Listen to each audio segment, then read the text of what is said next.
Nicholas, I'm really looking forward to finding out more about what a family prosperity advisor is. But I guess the first question is, what is the issue? What's the problem with family wealth?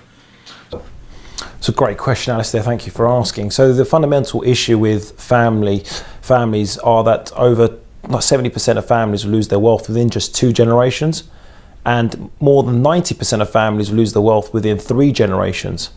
And it's irrespective of how much wealth there is.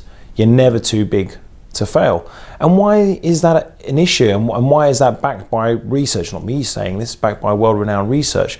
The fact remains there's a lack of understanding of the fundamental problems that cause multi-generational family failure. So you're well aware, I'm assuming, of what we classify as traditional professional advice. Mm-hmm. Mm-hmm. Excellent. So by that aspect, I'm talking about, your accountants, your lawyers, your financial advisors, bankers, trustees, etc. And most wealthy families will have these in place.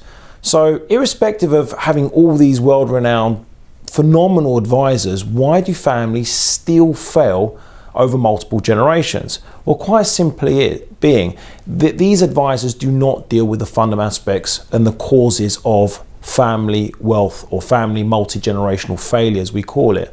So the main reasons why families fail is mainly for communication. So this is based on, I should go back a step, this is based on research that was done over 25 years, looking at 3,250 families and backed by research such as the Forbes magazine that looked at families in 2014, the world's richest families.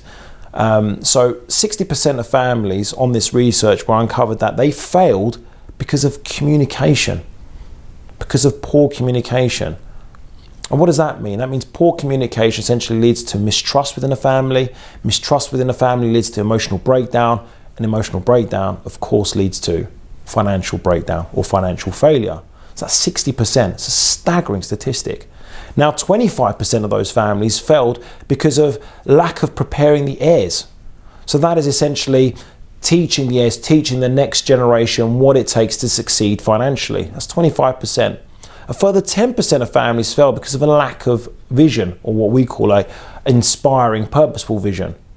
And only 5% of those families failed for what can be classified as other reasons. And what I mean by other reasons, that's when you get into the poor financial advice, poor investment advice, or the odd story that you read sometimes in the tabloids whereby the accountant ran off with the money. Yeah. But it's only 5%. Yet 99.9% of professional advisors out in the market today, what do they focus on? The 5%. Where we come in as family professional advisors, and what the Charles Group is focusing on the 95% of the issues out there. So give me some examples of what services are included in that 95%. The most important aspect is we focus on where the family is today. What are the problems that are affecting the families today? And we run a very detailed diagnostic test looking at all the risks that are inherent within that particular family. Because I'm sure you can appreciate this. There's no such thing as one size fits all. Every family is different. Talking multiple personalities, different numbers, and even the question that we sometimes ask our clients, that we always ask our clients, should say is, who do you consider to be your family? That provides amazing answers and completely different contrasting responses. So you can never assume who can be classified as within the family for any particular client that we deal with. So essentially find out, where are we today? First, it's understand before being understood. Yeah.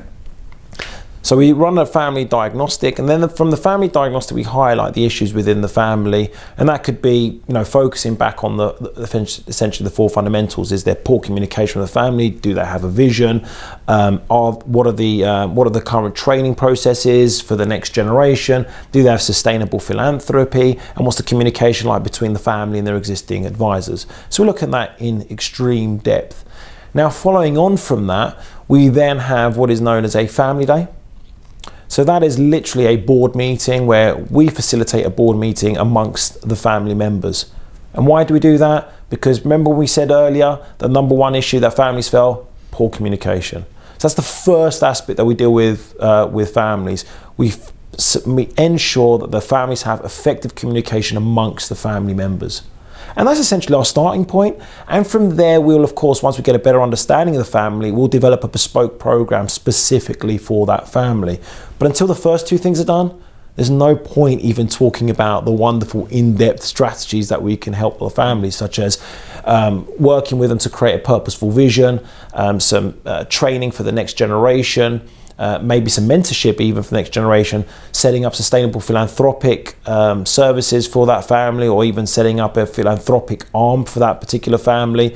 And of course, eventually we'll set up what we classify as an AGM, annual general meeting, which is essentially an annual meeting between the family and its chosen family members and their advisors.